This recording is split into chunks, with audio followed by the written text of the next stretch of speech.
Alright guys, we are back! It is so great to see you here today. Hope you're having a fantastic day wherever you're at, and good morning or good afternoon or good evening. Now, those of you that follow this channel probably know already, as I've mentioned a few times in some previous videos, I switched from Nikon to Canon a little while back. Now, I picked up an EOS R and have loved every minute shooting photos and videos with it. Now with the prospect EOS R5 coming out soon, this got me thinking, what are the reasons why you should buy a EOS R in 2020? If you stick around to the end of this video, you'll learn why I think the EOS R is still a top buy.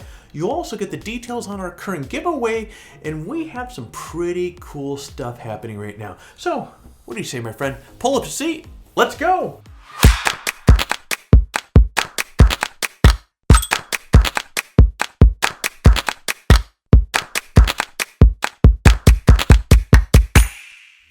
Okay, number one, the RF glass kicks ass. Now, I've said it before, and I'm gonna say it again. The Canon RF lineup of lenses is absolutely incredible. It seems that from the top to the bottom, these lenses have superb optics, incredible sharpness, and top-notch autofocus capabilities, even the non-L series glass. And of course, the lineup of these lenses is getting better and better with time.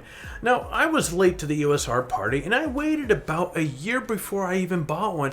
And one of the primary reasons was because there weren't many RF lens options when they first started. But holy cow, Canon has really changed all that. Now, as I discussed in another video, you can now get the holy trinity of RF lenses. The RF 1535 2.8L, and then of course you have the 2870 f2, and of course they have the 24-70 2.8, but I prefer the 2 here just simply because it's just a beast and it's a badass lens. You're gonna pay more for this, but it is such an amazing lens, hands down. And then of course you have the 70-200 2.8L. Now personally, I could probably make do with just the 15-35 lens. You know what? Okay, seeing that I mostly shoot landscape photography, or landscapes rather, yes, the 15-35 is my go-to most of the time. But guys, honestly, I have such a tough call. Actually, no, I'm gonna stick with that. 15-35 for shooting landscapes, but this 2870 is shortly. When I say shortly behind, it's shortly behind. And then of course, like we spoke in a recent video talking about the 70-200. Don't let a telephoto lens like a 70-200 not make it into your arsenal for shooting landscapes. So this sucker does get used quite a bit as well. Plus, all of these lenses are just absolutely amazing. You can check out more details about these three lenses in the video linked in the description below. Okay, number two, it has a fully articulating screen. Now, one of the things that I disliked about my Nikon Z7 is the fact that the screen didn't flip up or around for shooting video. That's actually one of the biggest reasons why I picked up the EOS R. I wanted a camera that has more functionality for videos I was shooting, and the front-facing, okay, ta-da, screen was definitely something that fit the bill. Now, don't get me wrong, guys, the Z7 was a absolutely incredible, awesome camera. I loved it. But where it was awesome for still photos and less awesome for shooting video, the EOS R is awesome for both. Okay, let's talk about Canon's color science is absolutely next level. Now, the EOS R is the first Canon camera that I have ever owned, so I wasn't really sure what to expect with the color science when it came in, or before it came in.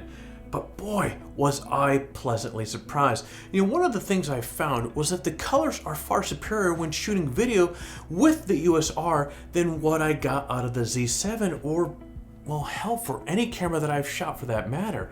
In fact, there's times when I don't even need to grade the video. That's how good the color science is. Now, when shooting still photos, I've found that the EOS R produces beautiful skin tones. I wrote an article over at PhotographyTalk that specifically talks about the color science out of Canon. Check out the description below, and I'll put a link to that very article so you can read up a little bit more on Canon's color science and why it rocks so much. Number 4, the ergonomics are on point. Now, I'll be the first to say that coming from Nikon to Canon caused me a little concern about whether or not hey, let's call a spade a spade. I was going to like the feel of the EOS R in my hand. Now, I think Nikons have a particular feel and ergonomics that make their cameras such a dream to handle. But again, the EOS R, guys, it really surprised me with some fantastic ergonomics of its own. The EOS R, as you can see here, has a larger and a deep, I mean, you can see how my fingers are getting in there, a deeper grip that makes it easy to accommodate my fingers. I can shoot for hours on end. My hand doesn't get fatigued because of the grip fits on my hand so well. Additionally, I like the layout of the buttons as well. The shutter button is placed perfectly for easy access, and the buttons and dials on the back and the top of this camera are intuitively placed as well. That means I don't have to pull the camera away from my eye to find a button I need. It's just a simple quick finger motion to make adjustments or fire the shutter. Next, there's a ton of customization options. Now, I know that just about every full frame mirrorless camera gives you tons of options for customization, but for whatever reason it seems, the Canon EOS R really takes it to a whole nother level. Now, there are 14 camera controls that you can customize for shooting still photos, and there are 12 controls that you can customize for video. Now, I will say this, the customizations have to be done from the menu system itself. There's no customizable buttons on the front of the camera either. But honestly, it hasn't been that big of a deal to dive into the menu system to make such changes. Now, besides, even though a lot of people hate that multifunction bar on the back of this thing, I actually kind of like it. You can tap on it left or right to make changes like shown the focus guide. You can also swipe along the bar while you're shooting to make changes settings like magnifying the image and the EVF. You can also use it to adjust exposure settings like audio levels and to browse images as well. And as Canon releases new firmware updates, it will only become that much more functional. The point is that you just have another way that you can customize how the EOS R works for you, and with all the customization, you can also streamline your workflow, and that, if you ask me, is definitely a good thing. Number 6, the control ring is absolutely awesome. Now, speaking of customizations, the control ring on some of the RF lenses is definitely a perk. And if we're being frank here, when I first heard about this, before I even had picked up the camera, I wasn't really sure whether or not I was going to vibe with it. And that was something that when I got my hands on it, boy, you know what? I absolutely love it. Now, the control ring is located right on the front of the focus ring, and it gives you additional customization options. Actually, you know what? On the 2870 and on the 1535, it's right on the front. On the 70 to 200, it's located in the back.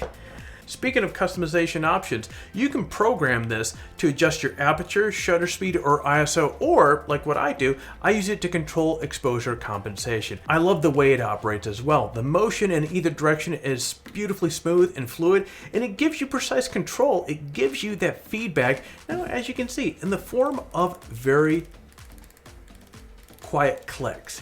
Fortunately, these clicks are near silent. I've never noticed these in the audio of my videos as well. But if you're concerned your mic will pick it up of the clicking sound, you can call up Canon and have them de-click the lens.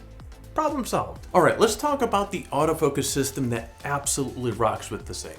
Now, when the EOS R first came out, it had some significant autofocus issues. And that was another reason that, to be frank, I waited to pick this thing up. But Canon fixed the problems through firmware updates, and now the advanced dual pixel CMOS autofocus system is absolutely killer. There are over 5,600 autofocus points. Actually, there's 5,655 to be exact, each of which you can actually select manually. The number of points are available depending upon what camera mode that you're using, the settings that you're using, even down to what lens you're using. Regardless of those things, you get face tracking and eye detect autofocus, both of which are so much better now than when the EOS R first came out. For example, both the face tracking and eye detect functions work better and more accurate from longer distances from the subject. Add to the fact that the autofocus system acquires focus in just 0.05 seconds, and my friend, you have the makings of one heck of a fine autofocus system. Number 8, the 1080 24p video is excellent.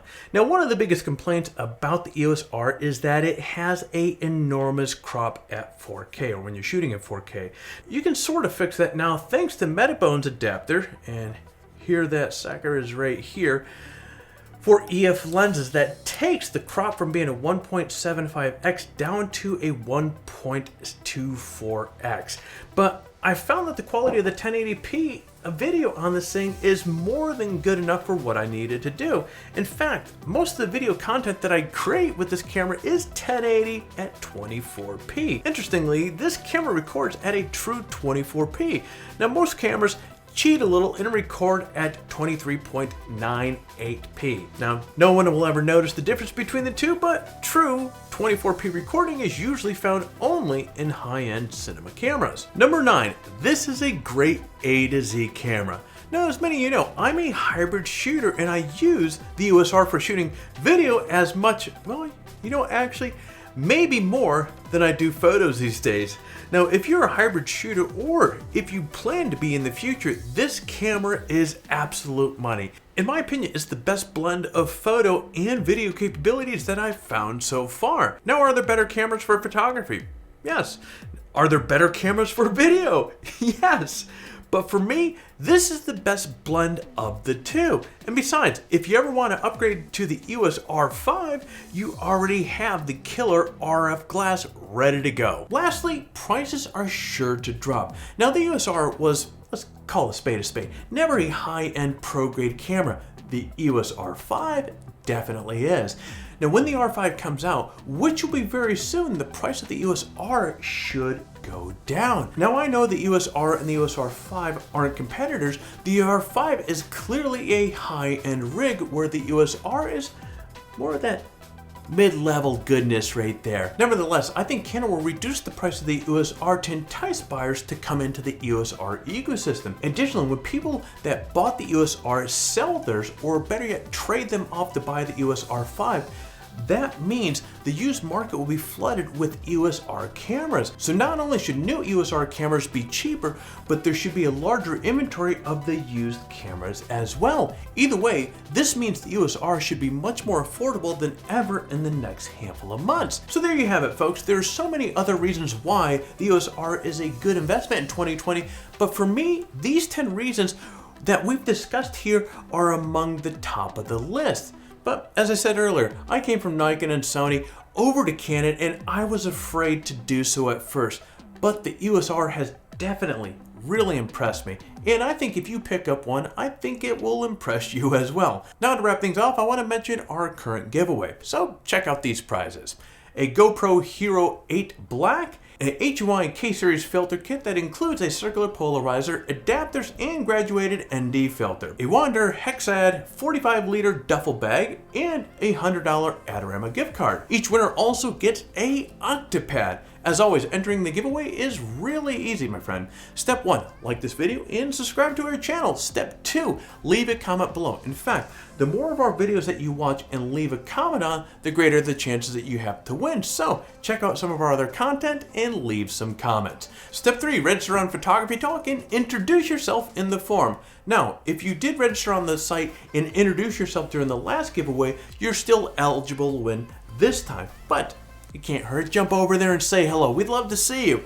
My friend, that is it. For complete details on the giveaway, including how to register on PhotographyTalk and how to say hello in the forum, check out the description below.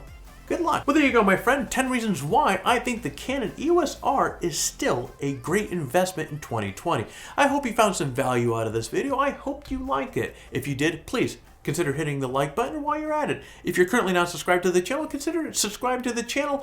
We would love to have you part of the community. And while you're at it, smash the hell, kick the hell out of that bell to be notified each time that we come out with a new video. Alright, well, it's 94 degrees out. I'm gonna go play squirt gun with my son, and we're gonna get this video out to you guys. So you stay safe, stay healthy, and create your best shot.